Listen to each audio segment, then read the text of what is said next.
যিকোনো এটা ভাল নলগা পৰিৱেশত গৈ প্ৰায়ে কোৱা যায় বিৰাট বৰ হৈ আছোঁ।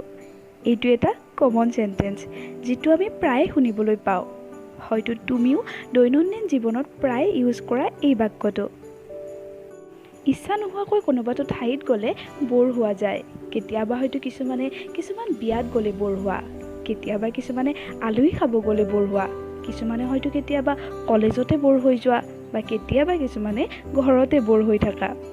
মুঠতে যিকোনো পৰিৱেশত যদি তুমি প্ৰায়ে বৰ হোৱা যেন ফিল কৰা, তেন্তে এনেকুৱা এটা ইণ্টাৰেষ্টিং টিপছ আছে যিটো ফ'ল' কৰি সকলো ঠাইতে নিজকে নিজে এণ্টাৰটেইন হৈ থাকিব পাৰিবা, যিটো মই নিজেই ফ'ল' কৰোঁ। সকলো কম, কিন্তু তাৰ আগত যদি মোৰ চেনেলটোত নতুনকৈ আহিছা তেন্তে চেনেলটো ছাবস্ক্ৰাইব কৰিবা, লগতে ভিডিঅ'টো যদি ভাল লাগিছে তেন্তে লাইক কৰিবলৈ নাপাহৰিবা। যিকোনো পৰিৱেশত নিজে বৰ নহ'বলৈ হ'লে তুমি নিজৰ অবজাৰভেশ্যন পাৱাৰ বঢ়োৱা। মানে তুমি যি পৰিৱেশতে নাথাকা কিয় তোমাৰ ওচৰে পাজৰে কিবা নহয় কিবা ঘটনা ঘটি থাকিবই। যেতিয়াই তুমি বৰ যেন ফিল কৰিব লোৱা তেতিয়াই সকলোবিলাক ঘটনা অবজাৰ্ভ কৰিব লোৱা। এজ ফৰ এক্সাম্পল, কোনোবাখন বিয়াত গৈ যদি তুমি বৰ হোৱা বুলি ফিল কৰিছা তেন্তে বিয়া ঘৰত চলি থকা পৰিৱেশটো অবজাৰ্ভ কৰিব লোৱা।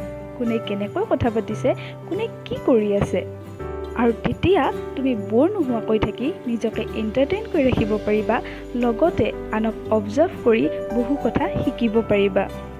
কাৰণ লাইফৰ প্ৰত্যেকটো ছিটুৱেশ্যনৰ পৰা শিকিব লগা কিবা নহয় কিবা কথা থাকেই, আৰু আনক অবজাৰ্ভ কৰি বা ছিটুৱেশ্যন অবজাৰ্ভ কৰি আমি বহু কথাই শিকিব পাৰোঁ। গতিকে যেতিয়াই যিকোনো পৰিৱেশত তুমি বৰ হোৱা যেন ফিল কৰা, লাগিলে সেয়া বিয়া ঘৰত হওক, কলেজত হওক, ঘৰত হওক, কোনোবা আলহী খাব গ'লে হওক, তুমি ওচৰ পাজৰৰ পৰিৱেশটো, ওচৰে পাজৰে ঘটি থকা ঘটনাবোৰ অবজাৰ্ভ কৰিব লোৱা, মনে মনে নিজৰ মাজতে। আৰু যদি কেতিয়াবা এনেকুৱা পৰিৱেশত থকা যিটো পৰিৱেশত অবজাৰ্ভ কৰিবলৈ একো নাথাকে, তেতিয়া চৰাই চিৰিকটি, জীৱ জন্তু, আকাশত মেঘবোৰেনো কেনেকৈ দৌৰিছে সকলো কথা অবজাৰ্ভ কৰিব পাৰা, আৰু নিজকে বৰ নোহোৱাকৈ ৰাখি এণ্টাৰটেইন কৰি ৰাখিব পাৰা।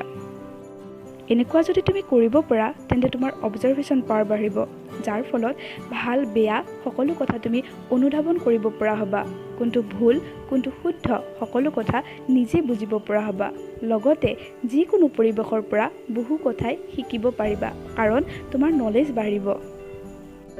গতিকে এতিয়াৰ পৰা যেতিয়াই বৰ হোৱা যেন ফিল কৰিব লোৱা তেতিয়াই তোমাৰ ওচৰৰ পৰিৱেশ, ওচৰত ঘটি থকা ঘটনাবোৰ, ওচৰত থকা মানুহবোৰে কি কৰিছে, কোনে কেনেকৈ কথা পাতিছে, কাৰ লগত কি ঘটি আছে সকলো কথা অবজাৰ্ভ কৰা আৰম্ভ কৰি দিয়া, লগে লগে তোমাৰ বৰ্ডম ফিনিছ। ফাইনেলি এটা কথা কওঁ, ছিটুৱেশ্যন অবজাৰ্ভ কৰি তুমি বৰ নোহোৱাকৈ থাকিব পৰাৰ লগতে তোমাৰ অবজাৰভেশ্যন স্কিল যেতিয়া বাঢ়িব তেতিয়া তুমি আনৰ লগত খুব ধুনীয়াকৈ ইণ্টাৰেক্ট কৰিব পাৰিবা, তোমাৰ ডিচিশ্যন মেকিং কেপাচিটি বাঢ়িব, লগতে সকলো কথাৰে এপ্ৰপ্ৰিয়েট ৰেছপন্স দিবলৈ সক্ষম হ'বা। গতিকে এই অসম টিপছটো এতিয়াৰ পৰা নিজৰ লাইফত এপ্লাই